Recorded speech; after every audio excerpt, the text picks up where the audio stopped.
So I wanted to film a quick intro because yes, it's February. Yes, it's 2026. Yes, this vlog was filmed in December. And yes, I didn't touch it for like a month and a half. So here we are in February 2026, looking at what I read at the end of 2025, and I hope you guys enjoy it. Hello friends. So welcome back to my channel. This week's video is going to be very exciting because today is another reading vlog, but it's an exciting reading vlog because today's December 17th. I have not met my book goal. I set my book goal for 75 books, but I was taking a more relaxed reading year this year and not putting too much pressure on myself. But over the next couple weeks, I have some time off work. I have like not too many plans. So I was like, what better way to try to meet my reading goal than to read for the next 2 weeks? So because it is officially 2 weeks from today to get to the end of the year, I have decided I'm going to try to read 10 books in 14 days. So wish me luck with that. I have some contenders for books that I'm going to be reading. I went to the library specifically with the idea of getting short books. So I'm going to go over these books really quick, talk about what I'm going to be reading first, and then we will get into it. So let's talk about these books. Is The Tokyo Suite by Giovanna Madaloso. I saw all of these really just in the news section at the library, and honestly the cover just like called out to me, and I read the first little blurb, and it just says, on a morning like any other, Maju, a nanny, boards a bus with the little girl she takes care of and disappears. The disappearance and the abduction acts as unplanned as they are extreme, set off a series of events that will force each character in this riveting novel to confront their deepest fears and desires. And it honestly gave me that Peacock show, All Her Fault vibes. I was sold. And it's a short book, so love that. Hot Air by Marcy Demansky. This is another interesting read. It has names with like a lot of J's in it. But this is also, it's like how it's described is a joyfully unhinged story of money, marriage, sex, and revenge. So I'm here for that. Pan by Michael Clune. This one's going to be tough to read. It's a little bit of like a deep dive on like anxiety and like getting within your own head. And it's like a coming of age story about this young kid that is dealing with anxiety and like things that he's going through. But I thought it would be a very interesting read. Some Alex E. Harrow. So I picked up the first two books in her, I forget the name of the series, but they're like fantasy retellings. This one is Snow White, and then this one is Sleeping Beauty, and they're very short, so I figured I could definitely pick these up as well. We'll just take you along the journey. So we're gonna go through Christmas together. I got a holiday party for work. We have a lot of stuff happening over these next 2 weeks. Hope you guys are buckled in for the journey because I'm ready to go. So let's dive on in.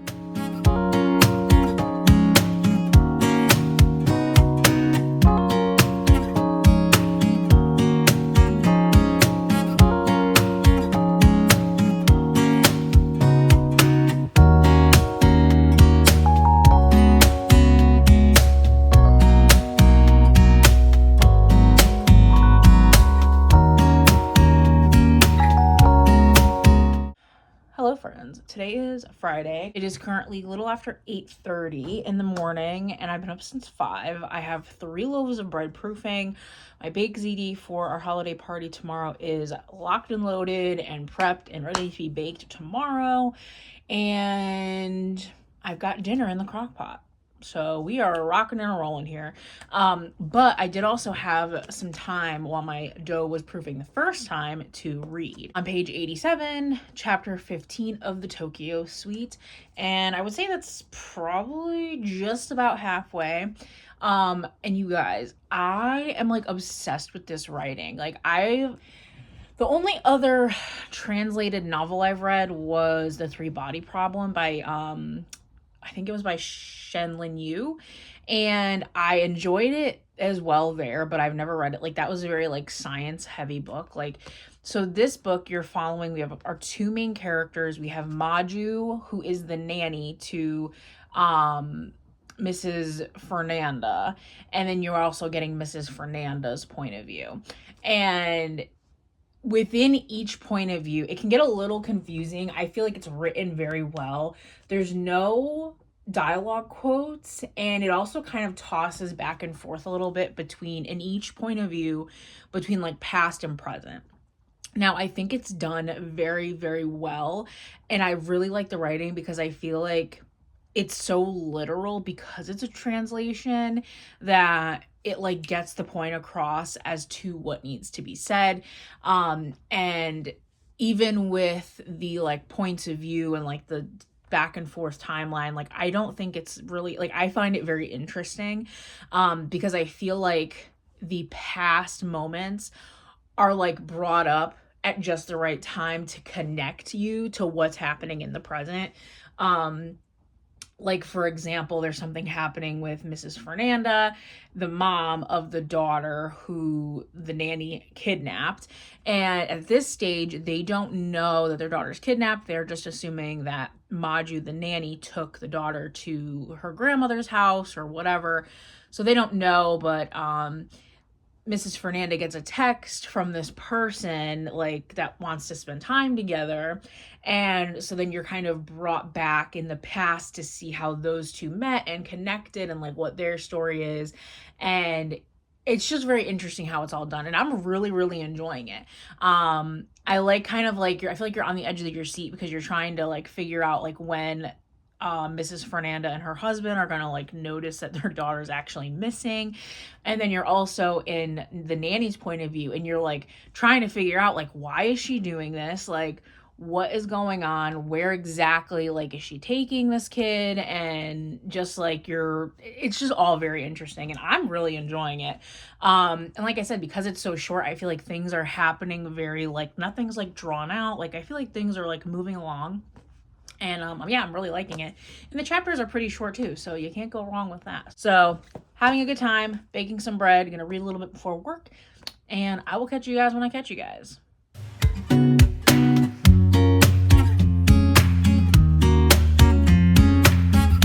Hello, hello. Good morning, friends. So today is Christmas Eve. Merry Christmas Eve.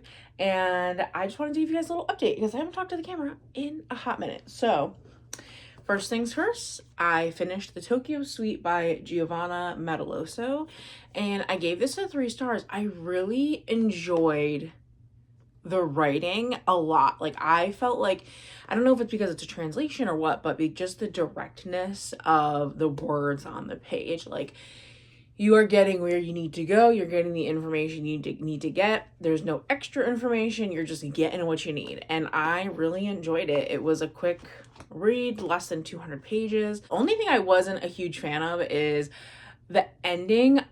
I liked the ending as like this is gonna sound weird. I liked the ending as just like, oh, like it was, I felt it was a happier ending. Kind of unexpected that it was a happy ending. I'd explain it without giving anything away. It was a really good story. I overall really enjoyed it. I had a really good time reading it. Kept me going. The book that I have already started is A Spindle Splintered by Alex E. Harrow. So I love Alex E. Harrow. The first book I read by her was Starling House. Loved it. And then I read her short story. I think it's called the Starving Saints or Six Starving Saints or Six Saints. But I really enjoyed that. It was 30 pages. It was like a really quick like short story. And so when I went to the library, I saw they had these 2 short books. It's this one and then A Mirror Mended.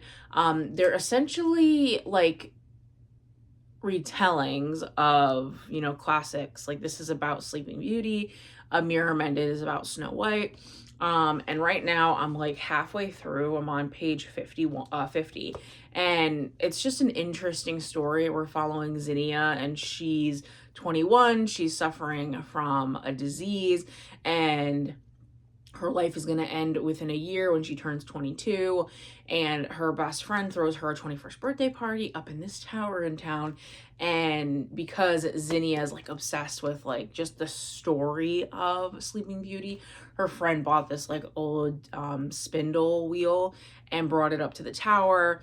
And so, you know, as a joke, she like pricks her finger with it, and then all of a sudden she like falls into this other world, and she's meeting Princess Primrose, and she's in this like whole other world, and she's confused, but she's helping this princess who is essentially like the real life, real life Sleeping Beauty. Like she fell into the story almost. So it's interesting. It's just a quick read and it's very easy to read. And I like it because it's really cool. There's like artwork in like throughout the whole book. Like it's very, very cool.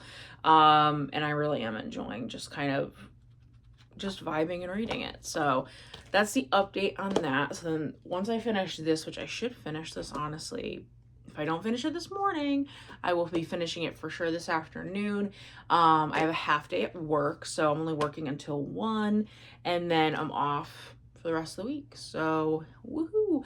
And I don't have anything really going on. We shall see what I pick up next.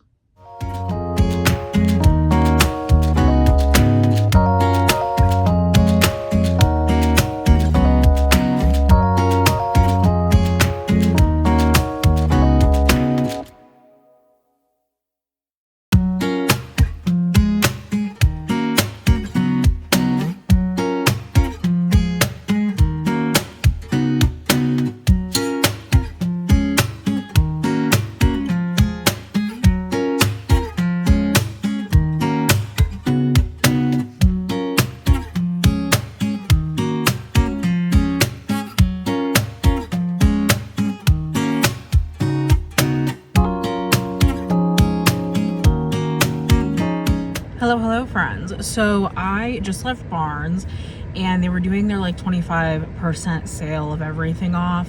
Still doesn't beat the first year. I think it was a couple years ago. They did like this really big like I think it was on Black Friday, but it was like 50% off everything. They haven't done that, I think, since then, but still want to pick up a couple of books. So first one we got is The Correspondent by Virginia Evans. I heard of this book from Sarah Caroli. I'm sorry if you guys can hear that car heater. It's cold. You're gonna have to deal. She picked this up and she really enjoyed it, and it's literally just an I think it's called an epistolatory novel, which means it's like just written in like letters and emails. And I don't really know much about it other than we're following our main character Sybil, and she's like communicating with people in her life and authors. And I literally sat and read it. I'm only on page 26, but I'm really enjoying it so far. It's just interesting. I haven't really read a fully epistolatory novel before, but I really enjoy it. So I will keep you guys posted on this, as this is what I'm like currently reading. So liking that. So next up, I got What Happened to Ruthie Ramirez by Claire Jimenez. I forget where I heard about this book. I heard someone talk about this. I think you know who it was? It was Carrie from Carrie Can Read. She talked about this, and I've been wanting to get it for a while, and I just haven't grabbed it, but it was on the shelf, and I saw it, and I was like, ooh, I've been wanting that. So this one, essentially, you're following our main characters. It's like a family. Ruthie Ramirez is the daughter. She goes missing, and then I think it's like 10 or 12 years later, one of the daughters and the mom are watching TV, and they see the daughter that went missing on TV, like in a fight, and they're like, wait, what? And so you're like following what's going on with that. So it's kind of like a literary fiction with like a thriller aspect to it. So really, I'm excited to read that. And then this book I've been wanting for a while. It's I Who Have Never Known Men by Jacqueline Hartman. I have heard many people talk about this. Dylan Joseph writes. I've heard Tori talk about it. And I've been wanting to read this for a while. But I haven't like bought it on an e-reader or anything, and it hasn't been at the library. I was kind of waiting for it to go on sale for e-reader, but I walked by it and I was like, you know what, let's just get it. I feel like I'm gonna really enjoy it. So I figured, why not have the physical copy? It's a pretty short book, so I'm probably gonna also read this. I'm honestly probably gonna read these 3 books in this video. So to me, I'm like, I'm buying books, but I'm gonna read them. So like, I'm interested in them like right now. Like I literally just started The Correspondent. I'm probably gonna finish this or read this one after The Correspondent, and then What Happened to Ruthie Ramirez. We have a couple days left, guys, to try to get as close to my reading goal as possible. So we'll see how that goes. But the final book I got was a book I already read, or I think I listened to on audio. But I got My Friends by Frederick Bachman because I'm obsessed with this cover. and I love this book. I gave it 5 stars. Literally, I would say this is probably one of my favorite books of the year. I fell in love with our main characters and just the overall story, and reading this made me want to read more Frederick Bachman, because I did read A Man Called Uva and I didn't really like it that much, but reading this, I think, put me back in the headspace of like really wanting to read him. And I think at the time I wasn't really reading a lot of literary fiction, so it just wasn't for me. But I've been reading a lot of literary fiction. Like the romance that I'm reading right now, I'm like, not that I'm not into it, like it's good, we can talk about that now that so those are the 4 books that I got. It was still pricey because of their books, so that was unfortunate that I still spent like, I don't know, like $60 something, but it's fine. It's worth it. I always like having books. Hello. So the other book that I'm reading on my Kindle is The Most Wonderful Crime of the Year by Allie Carter. And this one, you're following our main character, Maggie, and she has been home. Like, she is a writer. She doesn't really leave the house much. And she ends up going to her, I think it's like her publisher is having a party. And so she ends up going because her, I forget what it's called. Her publisher was like, no, you like really need to come. On chapter 17, I am 25% through the book so far. And like I said, so our main character is Maggie. We're following her. She is invited to an office party by her publisher. And when she gets there, her publisher gives her a note and like invites her to this other place in England that she's being invited to by like your biggest fan. And they were like, you really need to go. And she was like, I don't want to leave the house. Like, same girl, I get it. But she ends up going, and when she gets there, she's in for a little bit of a surprise as to who her biggest fan is. And of course, her like arch nemesis, her rival, or someone that she doesn't really like at work, Ethan, he ends up also getting the same invitation, so he goes with her. They work for the same publisher. So it's very like, I wouldn't say enemies, I would just say like, they just don't like it. Like, she just doesn't like him, really. And it's truthfully just because she doesn't really know him. But I like their banter. The chapters are short, which I like. I like the overall vibe. The vibe that it's giving me, which is what I think it's supposed to give, is very like Knives Out inspired. Interspersed throughout here is like police interviews and like all that. So I'm enjoying it. It's definitely more like, it's like a rom-com romance. And I just think that lately, like, I have been very much into literary fiction. So I wanted to give this a try because it was Christmas themed, and I was like, all right, let's get into it. And it's definitely a good fast-paced read. But starting The Correspondent made me realize like how much I want to like read and listen to this book to get through this book, if that makes sense. And I don't want to read to get through a book. I want to read to enjoy the book. And so I just feel like I'm like reading this to like get through it.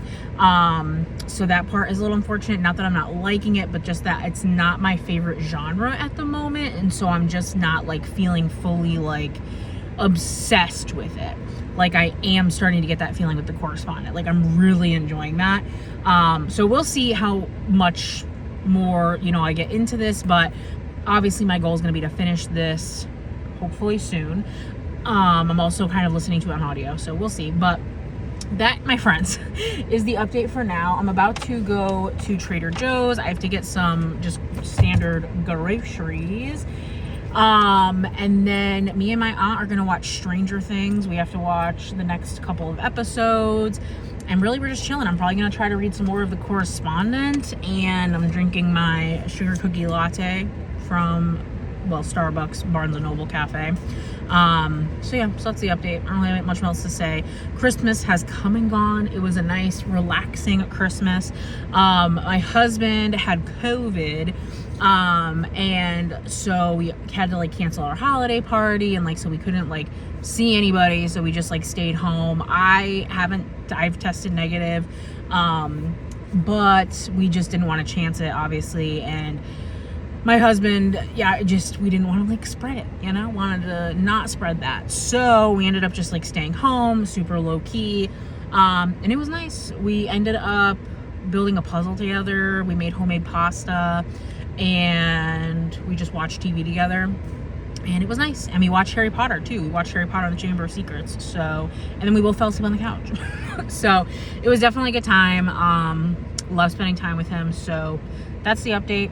I will catch you guys when I catch you guys. You guys are balancing on my awhile. So here's hoping and praying that it stays and holds. I just wanted to give you guys a quick update because I have literally not talked to the camera since yesterday when I started The Correspondent by Virginia Evans, and I am already on page 168, which is like, I'm like almost done with it. It is, first of all, so addicting to read.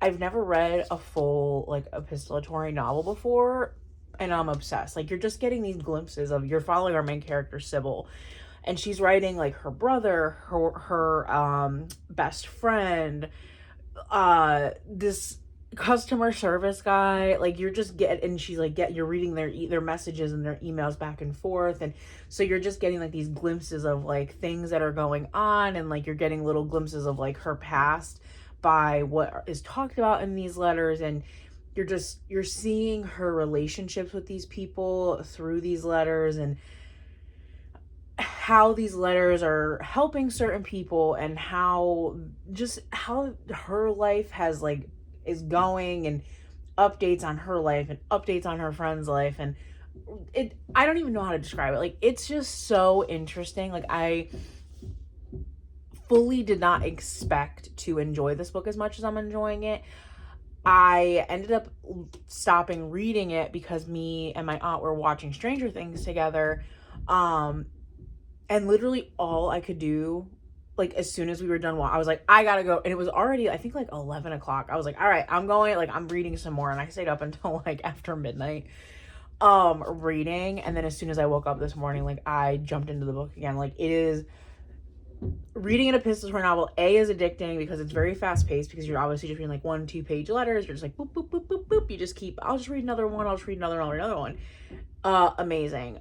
Our main character Sybil, I find her so interesting. She's an older woman. I think she's in her late 70s. I find her so interesting because she's sassy, and I feel like she's dealing with a couple of like things with her health. But then you're like getting this like glimpse into her past where she was an attorney and a law clerk, and I'm a paralegal, so like I love anything that has to do like with the law, like reading about it. And so I just find it so interesting to like hear her stories and how she writes. Like, you can tell how Sybil writes, you can tell that she's, very well educated, and she really thinks about her words on a page.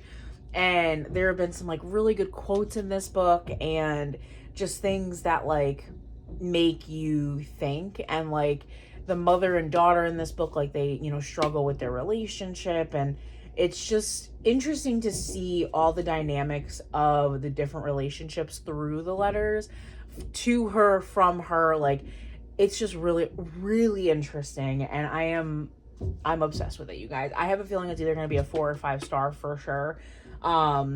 Obsessed. And I actually really love the cover. I don't know what is up with this like random mark that's on it. It's annoying me, but other than that, I love the cover. And I'm pretty sure this is Virginia Evans' debut novel, if I'm not mistaken.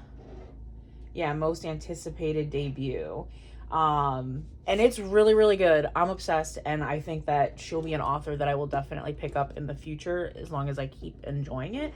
So I'm probably gonna finish this within, this morning for sure. Like, that's kind of my plan, is to just sit here and finish this. So I'm very excited about that.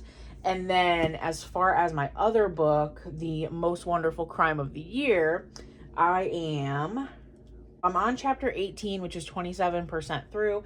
And I'm starting to like it more. Like, I'm getting more into what the characters and like what the whole storyline arc is going to be. And I don't want to spoil really anything. I'm having a good time. I really enjoy the audiobook for this. I'll obviously probably still read it physically here and there just because it's on my Kindle. So it's easier for me to read like at night on my Kindle. But definitely still enjoying this. I really like the dynamic between our two main characters. And I just think that the overall storyline is very interesting. I do just genuinely think that the problem is that I'm very much not into like these types of books right now, like the rom-com romance. Like, I'm very much into like the literary fiction of it all. So After I finish The Correspondent, I'm probably going to pick up I Who Have Never Known Men by Jacqueline Hartman. I am very excited. I wish this book was like floppier. It's like very stiff, which I don't like, but I am very excited to read this. It's a shorter book, interesting kind of topic, and so I am here for it. So I will catch you guys a little bit later.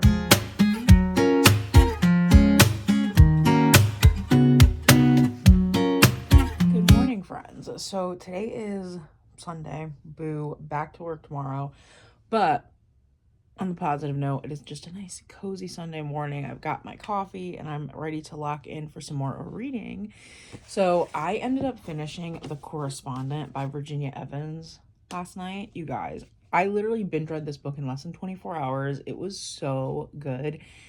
Just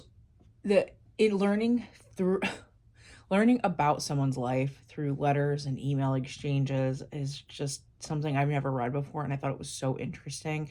Like, our main character is in her late 70s, but yet you're learning about stuff, you know, because she's talking about it with friends and family and all these different people. And so you're learning about her life, like as she's explaining it to these people, and as they're like writing back, you're learning a little bit about them and their experiences with the main character.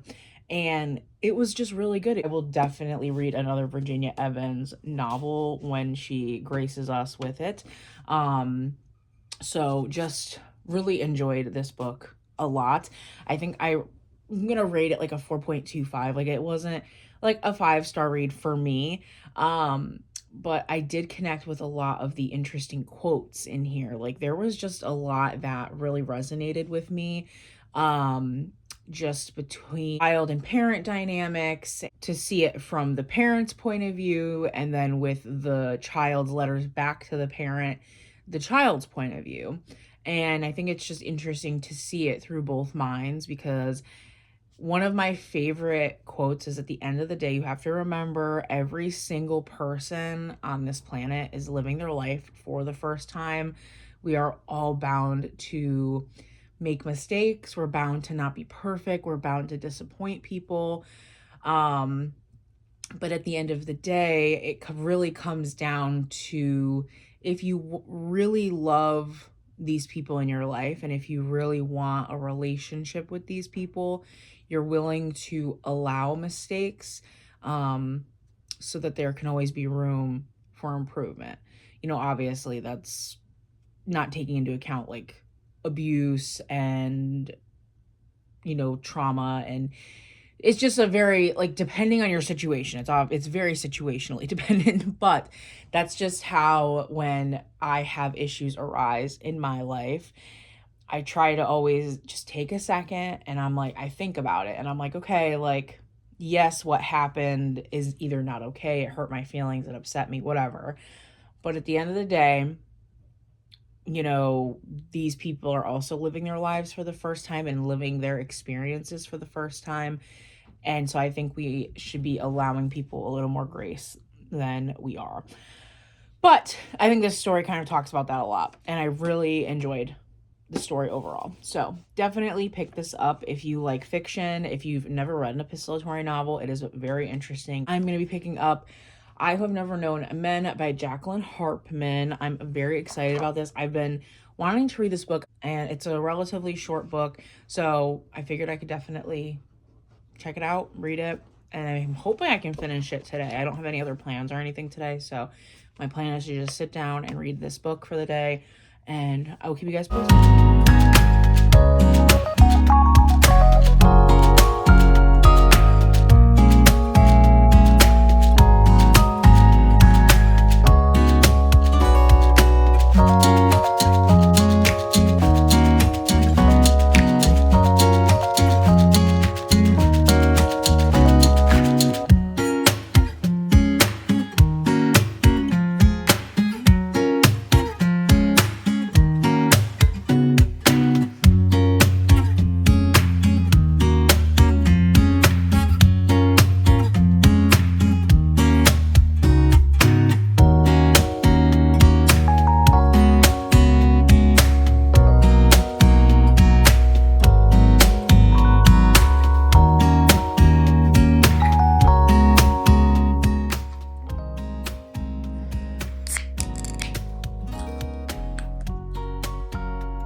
This lighting is literally atrocious, but we're just gonna deal because I just finished I Who Have Never Known Men by Jacqueline Harpman, and I have no rating for this book as of right now, because I'm pretty sure I talked about what the book was about, and I don't want to give any spoilers away, but I was not a fan of the ending. And if you watched my previous video, it reminded me very much of Our Wives Under the Sea. So that is kind of my way of giving my review about this book. Overall, I found the writing style interesting. It definitely kept me intrigued. I literally read this all in like less than 12 hours. I mean, it's a pretty short book, but there's no chapters like at all. Not a single chapter. It's just a book, you know. But overall, the premise of the story was intriguing.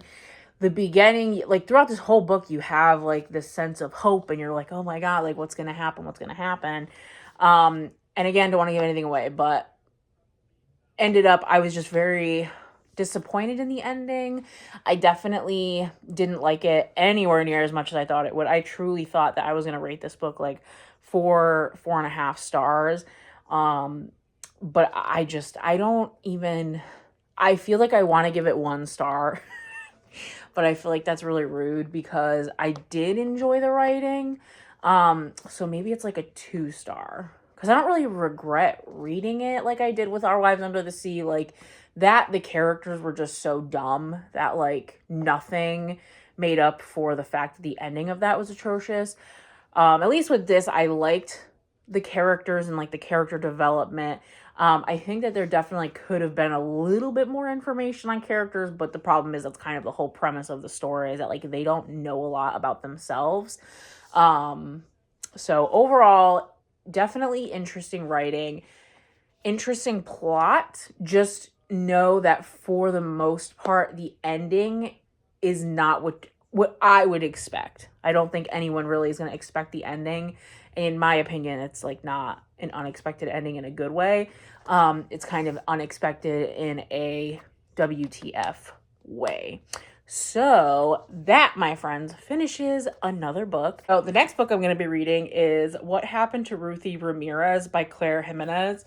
I heard about this book from Carrie Can Read. I think it was like last year she read this book and she really enjoyed it. Very excited. I think this one's also relatively short. It's like under 300 pages. Yeah, it's 224 pages. So I'm hoping that I can finish this within the next couple days because today's Sunday. So we only have Monday, Tuesday, and Wednesday left for our little like reading challenge.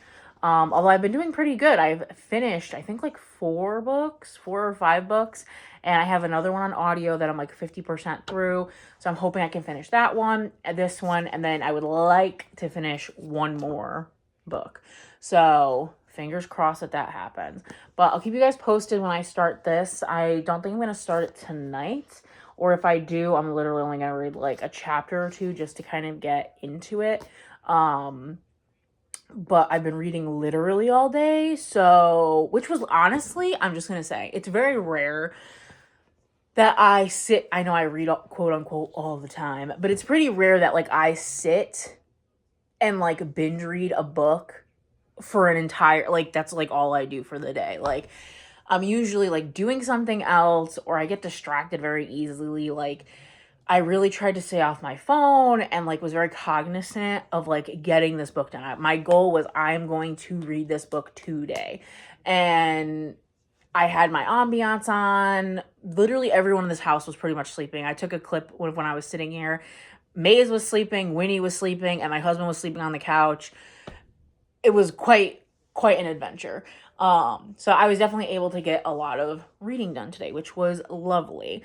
But yeah, so I'm gonna start this whenever I choose to start it. Keep you guys posted.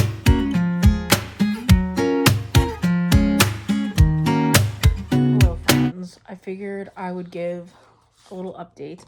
I'm currently on page 86 of What Happened to Ruthie Ramirez. Almost halfway. You guys, I'm like and not liking it anywhere near as much as I thought I would based on the premise. I feel like we've lost the point of this story. Like, the whole point of this story, at least I thought, was to figure out what happened to Ruthie. But I feel like, I don't know, every chapter we're getting has like these moments where it's just like, what does this have to do with the story? Like, I just don't understand. Like, we went on for like 5 pages about Nina, her new job working at a lingerie store, and I'm like, why do we need like a 5-page inner monologue of how much she like does not like this job? Like, what does that have to do with finding your sister? So that's what I'm struggling with, because I feel like that's like this entire book, every single POV we've gotten, every single chapter we've gotten. I feel like there's like very little. Like, I think out of all 80 of these pages, all we've found out so far is exactly what's on the back of the book. And that part of it has only taken up like 4, maybe 5 pages of context. And I just feel like for 86 pages, for like 5 pages of it to be like, to have to do with Ruthie, like, I feel like that's just. And we even get the point of view of Ruthie. And even her point of views are lame, and I don't like them. And I don't know if it's because she's supposed to be an unlikable character, but I don't know. I just am not. I'm not vibing with it, which is really unfortunate, because I'm already 86 pages in it. I'm like, do I just finish it? I don't know.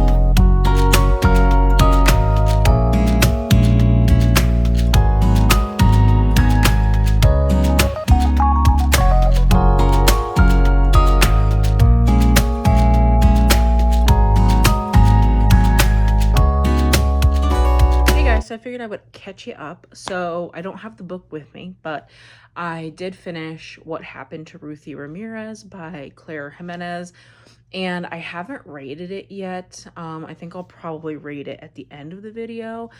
It wasn't what I expected. I expected it to be more thriller and suspense, and it was more literary fiction, which is fine. Like, I like a good literary fiction, but I don't know, it didn't connect with me. I enjoyed the family dynamic between the sisters and the mom, and when we got to the last like 50-ish pages, when we were actually kind of, the plot itself with the sister who was missing was picking up, I was getting very interested in that part of things.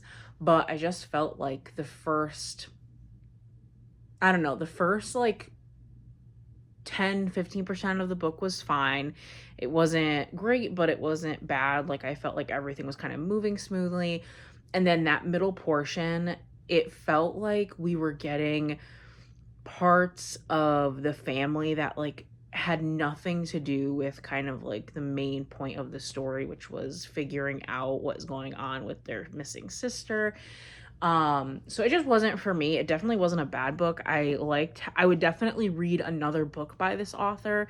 I liked the flow of her writing, and I liked her writing in general. I just think that it was just like a misinterpretation of the genre for me. And B, I just felt like there was a little bit too much like filler memories and like backstory that I felt like would have been fine if the book itself was a little bit longer. But I feel like because the book was like less than 250 pages, I just felt like more of the story should have been geared towards like the sister. Is December 30th, and this video wraps up essentially tomorrow night. So other reading updates, I finished Worst Crime of the Year, The Best Crime of the Year. I don't remember the name of it, which is bad.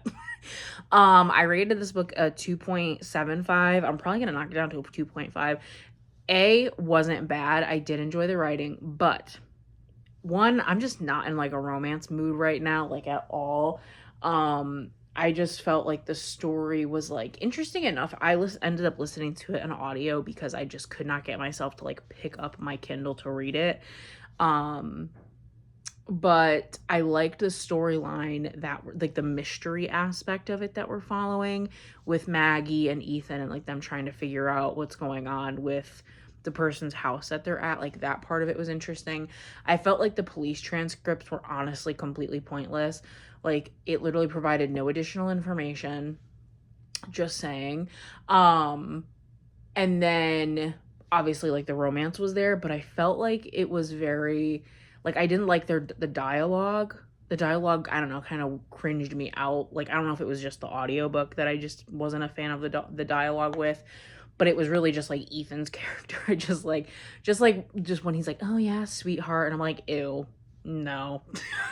Like instant no for me. So I just don't know if it was an audiobook thing, but um overall, I would say if you are into contemporary romance, definitely check it out. Like, I think if I was in my romance era, like, I would have liked it a lot more, probably given it like a 3.5 to a 4. Next up, we have Frida McFadden. It's gonna be hard to see because, you know, it's dark in here, but Frida McFadden, The Intruder. I think this is her newest release.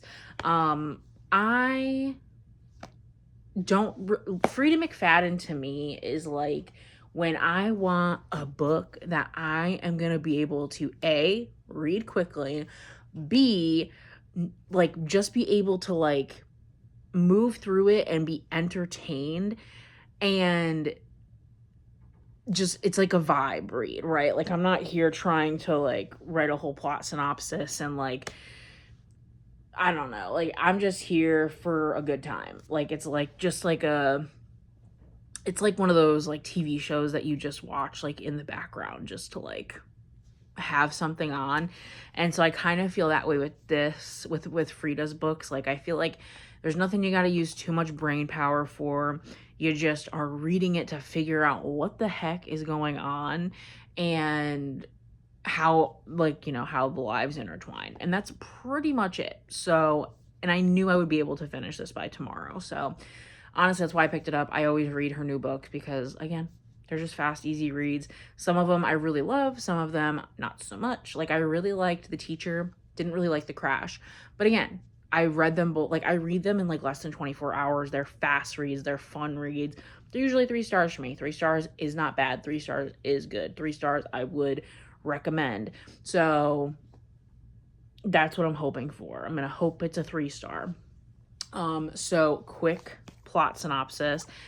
So essentially you're following our main character, whose name is Casey. She lives out in this remote cabin. You really don't know why she's out there, but something happened with her job, and so she's like decided to live not like off the grid, like she has running water and stuff like that, but like pretty much off the grid.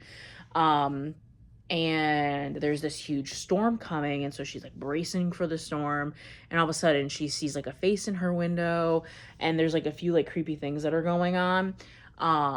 And so you're like pretty much just trying to figure out what's going on, like, and that's like kind of one point of view that you get is Casey and the storm and like what's going on at her house. And then the other point of view you get is Ella, and I think she's in middle school, and from the sounds of it, her mom is a hoarder. Her mom is not a very good person at all, and she gets bullied a little bit at school. She is kind of like a bad girl. Like she just can't ever like seem to catch a break. Like she is having a hard time at home because of everything with like how her mom is. And so it kind of like obviously leaks into school, and she's like doing things at school like stealing food and stealing money and stuff like that. So you're getting to that point of view. So we're gonna see, I'm assuming they're gonna interconnect, so we'll see how that goes. So I will touch base with you guys hopefully before the end of the year, but if not, I will see you guys next year.